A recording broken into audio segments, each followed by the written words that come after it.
मौजे दिलमेश्वर तालुका करमाळा जिल्हा सोलापूर येथील जिल्हा परिषद प्राथमिक शाळेत भारताचा 80वा स्वातंत्र्य दिन उत्साहपूर्ण आणि देशभक्तीपर वातावरणात साजरा करण्यात आला।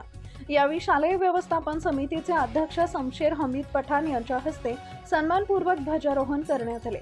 कार्यक्रमाच्या सुरुवातीला शालेय व्यवस्थापन समितीचे अध्यक्ष शमशेर हमीद पठाण व उपाध्यक्ष दीपाली शेवंते यांच्या हस्ते भारताच्या पहिल्या महिला शिक्षिका क्रांतीज्योती सावित्रीबाई फुले तसेच महामानव भारतरत्न डॉक्टर बाबासाहेब आंबेडकर यांच्या प्रतिमेस पुष्पहार अर्पण करून अभिवादन करण्यात आले। त्यानंतर ध्वजारोहण करून उपस्थितांनी राष्ट्रगीताचे सामूहिक गायन करत तिरंग्याला मानवंदना दिली।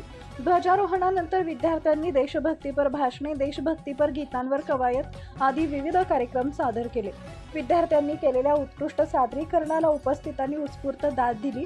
शाबीर मिर्झा यांनी विद्यार्थ्यांकडून देशभक्तीपर गीते व गीतांवर कवायतीचे अतिशय सुंदर सादरीकरण करून घेतले। यावेळी शालेय व्यवस्थापन समितीचे अध्यक्ष शमशेर हमीद पठाण यांच्या हस्ते विद्यार्थ्यांना वही व पेन या शैक्षणिक साहित्याचं वाटप करण्यात आले। विद्यार्थ्यांच्या शैक्षणिक प्रगतीसाठी अशा उपक्रमांची गरज असून विद्यार्थ्यांना आवश्यक शैक्षणिक साहित्य उपलब्ध करून देणं ही समाजाचीही जबाबदारी असल्याचं त्यांनी यावेळी सांगितले।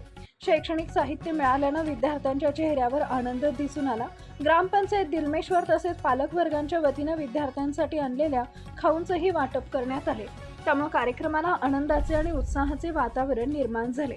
या कार्यक्रमास माजी केंद्र प्रमुख सुखदेव सूर्यवंशी, शालेय व्यवस्थापन समितीच्या उपाध्यक्षा दीपाली शेवंते, ग्रामपंचायत सदस्य यास्मीन पठाण, माजी ग्रामपंचायत सदस्य हमीद पठाण, गोरख मल्लाव, माजी ग्रामपंचायत सदस्य शिवाजी राक्षे, दत्तात्रय मस्के, सोमनाथ मारकड, गजानन पिसाळ, नितीन मोरे, अंगणवाडी सेविका उमा शिंदे, अंगणवाडी मदतनीस सुशीला राक्षे, मनीषा नगरे, सतीश राक्षे, रमेश बिरंगळ, शिवाजी मल्लाव, माजी पोलीस पाटील प्रकाश राक्षे, दीपक सूर्यवंशी, बबन मल्लाव, अतुल राक्षे, अभिमन्यू राक्षे यांच्यासह अनेक मान्यवर, ग्रामस्थ, शिक्षक वृंद, महिला वर्ग, विद्यार्थी मोठ्या संख्येने उपस्थित होते।